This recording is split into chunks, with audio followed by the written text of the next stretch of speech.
What drives people to commit crimes? Most often, it's selfish motives: money, power.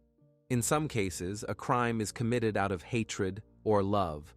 But what if someone simply gets bored? Help this channel grow. Like the video, try the new hype feature, leave a comment, and subscribe for more stories. This helps us a lot. Thank you. Richard Alden. Samuel McCroskey III was born on December 26, 1988, in Hayward, California. Later, the whole family moved to Castro Valley. As a child, Richard was quite shy, but at the same time, well-mannered and kind. He just kept to himself and never caused anyone any trouble. Music was a huge part of Richard's life. His father played guitar in a rock band and had a strong influence on his son's musical taste. It was his father who introduced him to bands like Metallica and Primus. Even in elementary school, Richard had trouble communicating with peers and found it hard to fit in. Over the years, he became a real outcast. In high school, he started getting bullied because of his weight and red hair. With the strength of his secretive nature, the teenager endured it all alone and never let his emotions show. One day, when classmates began physically assaulting Richard, he just stood there submissively, taking the blows without fighting back. His sister Sarah witnessed the scene. She told their parents about the incident, and they transferred him to another school. Unfortunately, the bullying continued at the new school. Eventually, Richard gave up even before he could get his high school diploma. He dropped out without finishing his education. Richard always found it hard to make friends, so he spent most of his time alone. He had his own ways of escaping harsh reality. The teenager spent whole days in his room playing violent video games and listening to heavy metal, but his real salvation became the social network MySpace. MySpace, translated from English as MySpace, was one of the first international social networks.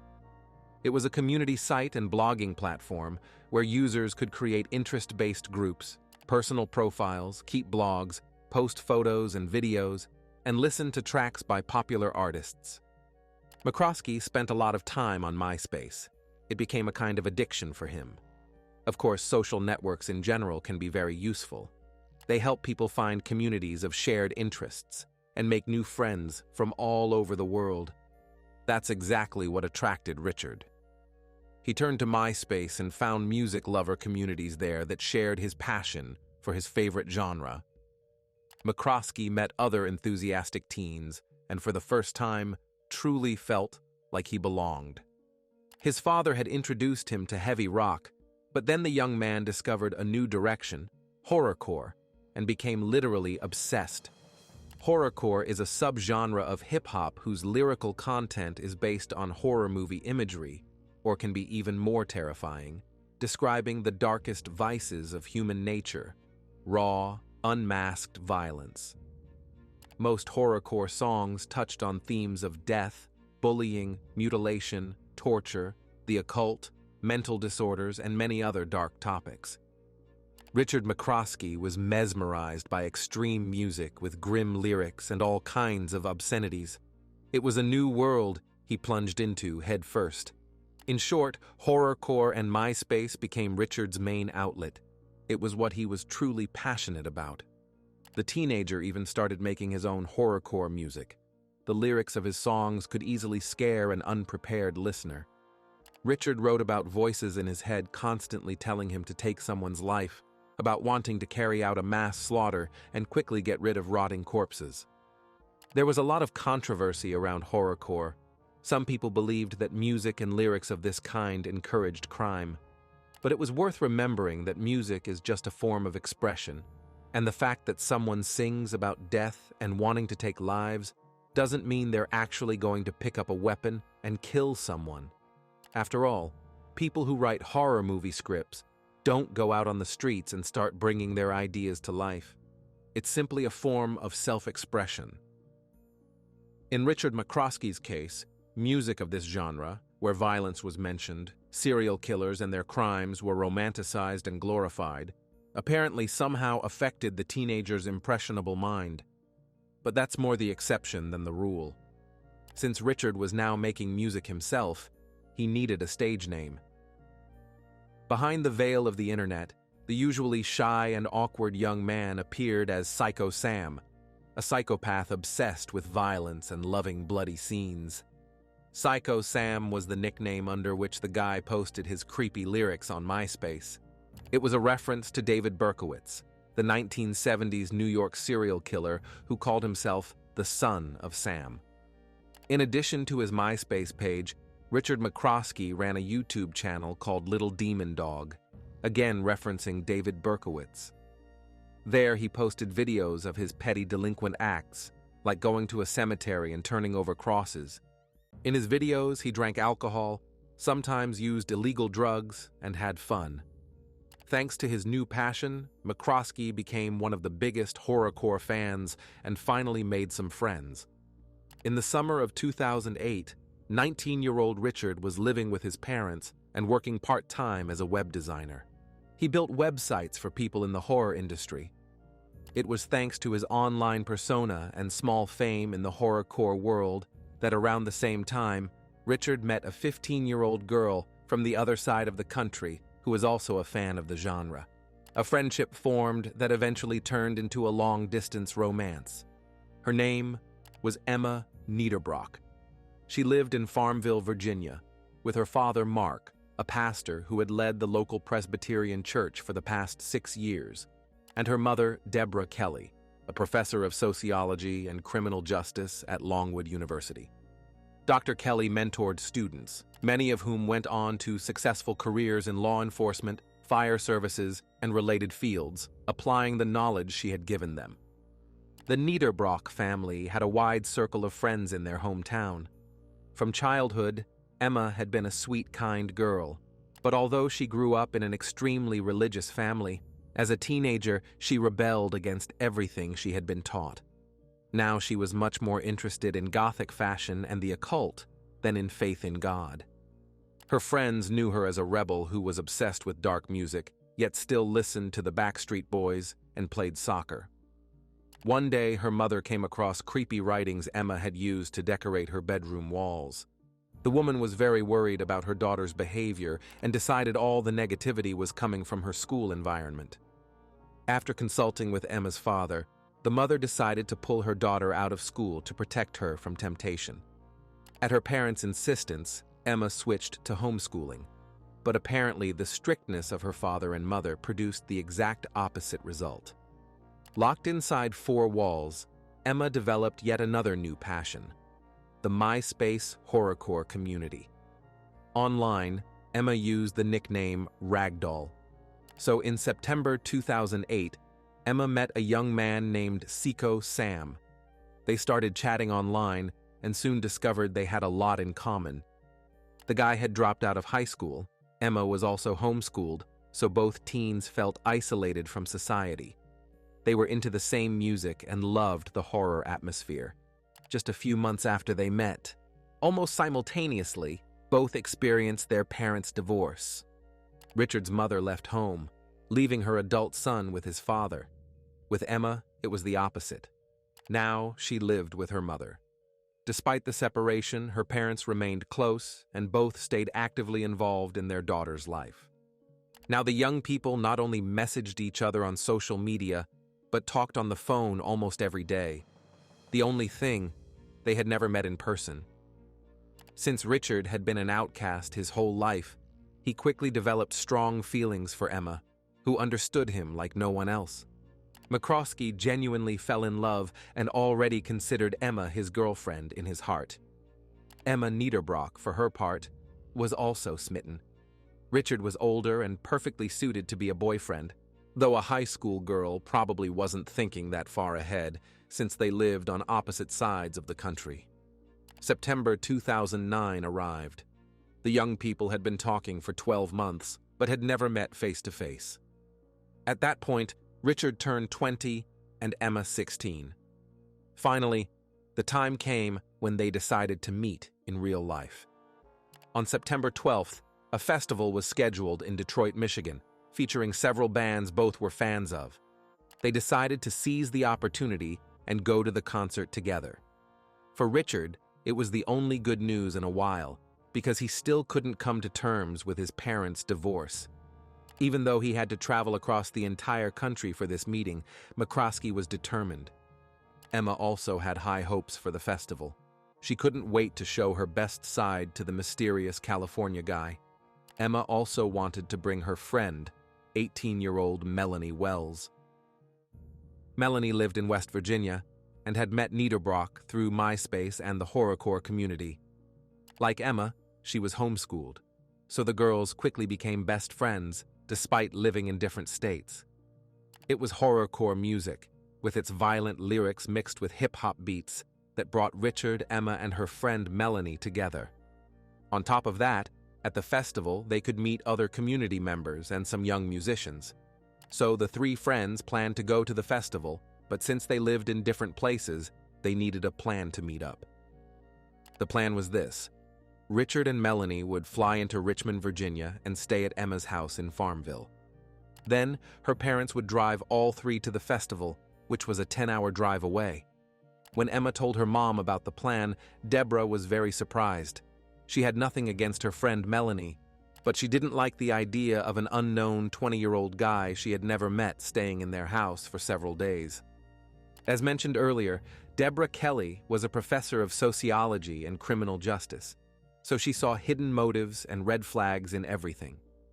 In the end, her daughter managed to convince her mom that everything would be fine. The woman agreed on one condition. She would personally chaperone them to the festival and keep an eye on her daughter. On September 11, 2009, Richard McCroskey boarded a plane and flew from Castro Valley, California to Richmond, Virginia. The guy was very nervous. He was about to meet the girl he had long considered his own. He had been waiting for this moment for a long time and was incredibly excited. Just before boarding, Richard received a very tender message from Emma saying that the next time he logged into his MySpace page, he would be at her house. The guy was eagerly anticipating his first meeting with his beloved. But for Richard, everything went wrong. When Emma saw the mysterious Seco Sam at the airport, she was shocked by the difference between his online photos and his real appearance. He didn't look anything like his internet pictures. In fact, Richard had put a lot of effort into altering his appearance in photos. He chose the most flattering angles, tried to make himself look slimmer and taller, and edited his facial features to appear more attractive. Emma was stunned by how different he was from his own photos. Surprisingly, it wasn't just Richard's appearance that was different. His entire MySpace personality was fake.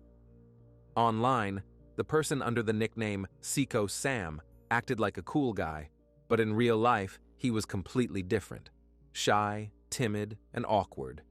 The image that had attracted Emma simply didn't exist. Standing in front of her was a modest, short, slightly overweight guy. His cheeks burned red, matching his hair color. Not from the cold, but from inner turmoil. It was obvious at a glance how hard it was for him to communicate with people outside the virtual world. Emma was shocked and stunned. She simply hadn't expected such a huge gap between the online persona and reality. The girl tried to act like everything was fine, but from the moment they met, she lost all interest in the guy. Richard clearly read disappointment in her eyes. Apparently, her first reaction to her virtual boyfriend was too obvious. Then, Melanie Wells arrived. The internet friends spent the evening at Emma's house, and the next day, Saturday, September 12th, they set off on the 10-hour drive to the horrorcore music festival. Deep down, Richard hoped they would have fun, and that once Emma got to know him better, she would change her mind. But that didn't happen. Emma barely paid any attention to Richard, and worse, right in front of him, she flirted with other guys at the festival. He even saw them exchanging text messages. The guy still tried to please the girl he had long considered his own, but got absolutely no response. It became clear that after the festival, Emma would most likely cut off all contact with Richard and forget about him. The girl was only 16 and probably didn't think about how much her indifference hurt him. Later, festival attendees who knew Emma and Richard from the MySpace horrorcore community said they had seen them at the concert, but no one remembered the teens hanging out together. Emma confessed to one of her virtual friends who had also come to the festival that McCroskey creeped her out. In the end, Richard felt completely rejected by Emma. He was hurt by her behavior at the festival. Nevertheless, he returned to the Niederbrock house with the girls. Once back in Farmville, the guy's anger and confusion about his relationship with Emma only grew. Richard sincerely believed that their online correspondence had created a real romantic connection. And now he was terribly upset watching his supposed girlfriend no longer want anything to do with him. But no one could have imagined what Richard was willing to do to take revenge on the girl who had supposedly made him fly across the country just to reject him. So after the concert, the teens returned to Farmville. They planned to spend a few more days at Emma's before Richard and Melanie went home. On Monday, Melanie posted on MySpace that the festival had been amazing, and on Wednesday she would return to West Virginia. Meanwhile, she would keep hanging out at Emma's. According to Richard, nothing changed at the house. Emma did everything she could to avoid talking to him. She simply ignored him, spending all her time with Melanie. Naturally, the guy felt extremely uncomfortable. But instead of packing his things and leaving, Richard started getting angry. As his anger grew with every passing hour, he began drinking heavily, smoking weed, and using other illegal substances. All of this, combined with bitter resentment, caused Richard to snap. On Tuesday, September 15th, 2009, more than 300 kilometers from Farmville, Kathleen and Thomas Wells from West Virginia tried for hours to reach their daughter Melanie, who was staying at her friend Emma Niederbrock's house. They were worried because they hadn't heard from her in several days. Finally, unable to bear the anxiety, Thomas Wells got in his car and drove to Farmville to check if everything was okay and bring his daughter home. When he arrived, the house looked empty to him. The shutters were tightly closed, the doors locked. No one answered his knocking. He settled in his car and prepared to wait for someone to return. After 7 hours of waiting, Thomas gave up and drove back to West Virginia empty-handed. The next day, Wednesday, September 16th, Melanie still hadn't come home. Kathleen Wells, her mother, panicked. She started calling everyone who might have any information. Kathleen learned that Melanie had been seen at the music festival with Emma and a young man, but after that, the trail went cold. The woman kept calling Farmville until finally someone picked up the phone at the house. The person who answered introduced himself as Richard McCroskey. He said Melanie had gone to the movies with Emma and hung up without explaining anything. Kathleen found the conversation extremely suspicious and decided to call the police to get clarity. When officers arrived, they spoke with Richard, who repeated that the girls had gone to the movies. Law enforcement did no further investigation because the check concerned an adult woman. Getting no help from police, Kathleen called Mark Niederbrock, Emma's father, who lived nearby, and asked him to check the house in Farmville. Mark assured her he would go right away and call back as soon as he knew what was going on. But he never called back. When Kathleen still couldn't reach either her daughter or Emma's father on September 18th, she called the police station again and convinced them to return to the Niederbrock house. Officers arrived around 3 p.m. No one answered the door, but the front door was unlocked. As soon as they entered, the officers were hit with the horrible smell of decomposition. Then they discovered the bodies of Emma, Deborah, Melanie, and Mark. All four were dead. However, the young man who had answered the door the day before and said the girls went to the movies was nowhere in the house. Richard McCroskey was immediately declared wanted.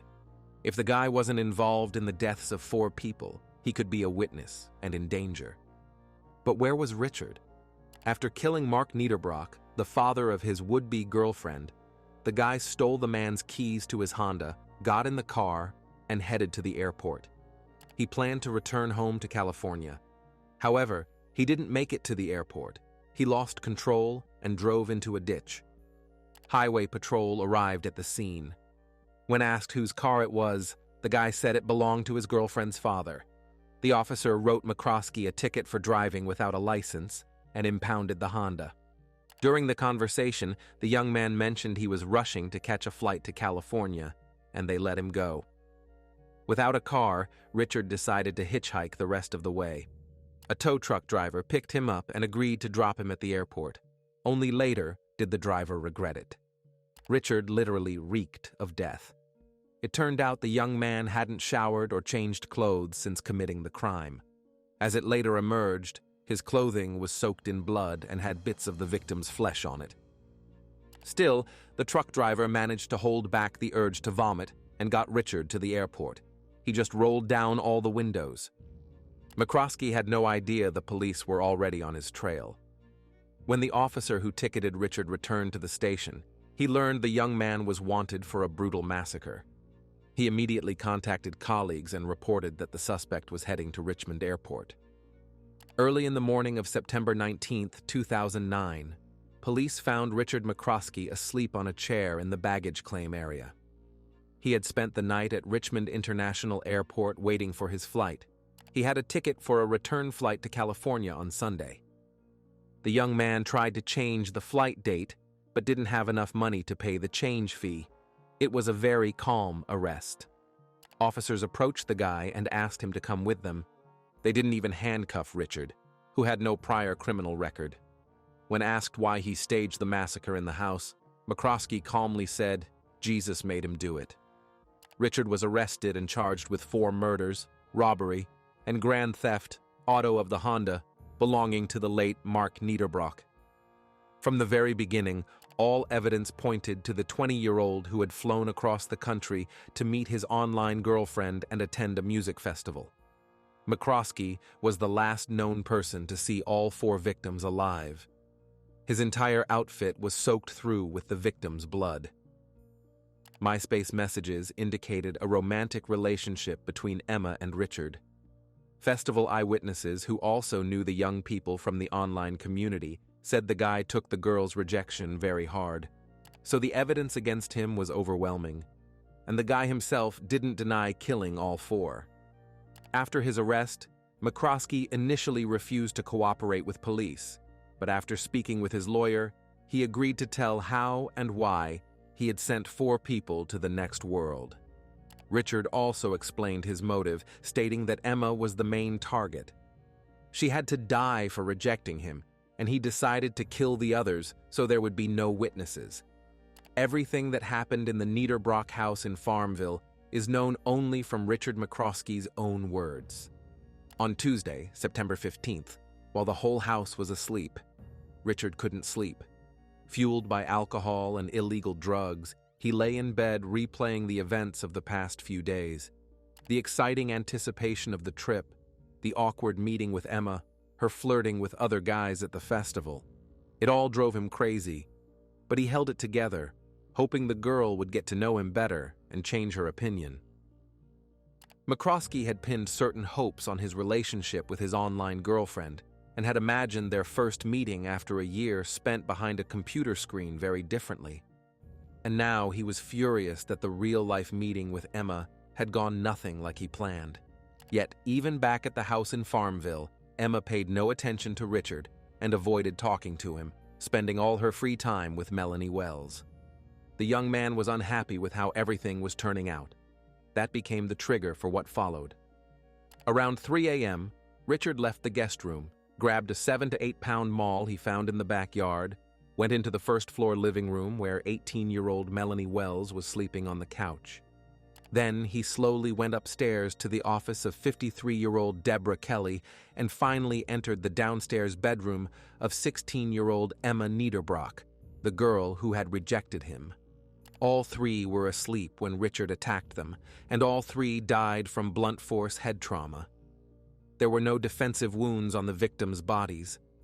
That meant none of them likely even woke up during the attack or realized what was happening. On September 17, 2009, around 5 p.m., 50-year-old Mark Niederbrock, Emma's father, arrived at his ex-wife's house.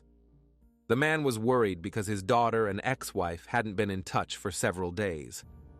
Moreover, Melanie Wells's mother had called him and said she also couldn't reach her daughter. As soon as the man opened the door with his key and stepped into the living room, Richard attacked him from behind with the maul. Unfortunately, the element of surprise worked in the killer's favor, and Mark was beaten to death before he could react. McCroskey dragged Mark's body into Emma's first-floor bedroom, where he had already hidden Melanie Wells' body. Then Richard tried to clean bloodstains in the living room to cover his tracks. McCroskey spent a day and a half with the bodies of his girlfriend, her mother, and her friend. He surely realized the full gravity of his crime and simply didn't know what to do next. At some point, McCroskey recorded a video of himself on a digital camera. He knew he had to be punished for what he did and was considering taking his own life. Later, Richard was held at Piedmont Regional Jail under suicide watch. Because of the severity of the crime, prosecutors pushed for the death penalty. The likelihood of that outcome was quite real. His attorney convinced Richard to take a plea deal to avoid the ultimate punishment. That's exactly what Richard did. He accepted the deal and pleaded guilty to all 4 counts of first-degree murder. In exchange for the guilty plea, his life was spared, and he was ultimately sentenced to 4 consecutive life terms without the possibility of parole. During sentencing, the defendant said nothing and showed no remorse. All he did in the courtroom was smirk. Most likely, the young man still hadn't fully grasped the tragedy of his situation. Leaving the courthouse, Richard McCroskey smiled again at the reporters and walked toward the van that would take him back to prison. Although the guy didn't show his true feelings, his attorney said he was not actually proud of what he had done. McCroskey also waived his right to appeal, so Richard will most likely never be released and will spend the rest of his life behind bars. Defense attorneys claim the crime had nothing to do with the horrorcore music McCroskey was into. The guy was simply angry that his relationship with Emma Niederbrock fell apart. The other 3, according to Richard, were simply in the wrong place at the wrong time. Richard himself had created a fantasy world where he portrayed himself as a dark, handsome, and powerful rising star of the horrorcore scene. But when he finally met his online girlfriend in real life, the awkward and socially maladjusted young man didn't live up to her expectations. And just as he had been rejected throughout his teenage years, Emma simply turned away from him. Unfortunately, that rejection became the trigger for the deeply hurt young man. Currently, Richard is incarcerated at Green Rock Correctional Center in Virginia. He is not popular in prison and for the most part is still subjected to ridicule. Although he has refused media interviews, in a conversation with one of his former cellmates, it became clear that McCroskey does regret his crimes after all. If you have finished watching, you are a real fan of true crime. Subscribe to the channel, turn on the bell notifications, and put the like. See you in the next video.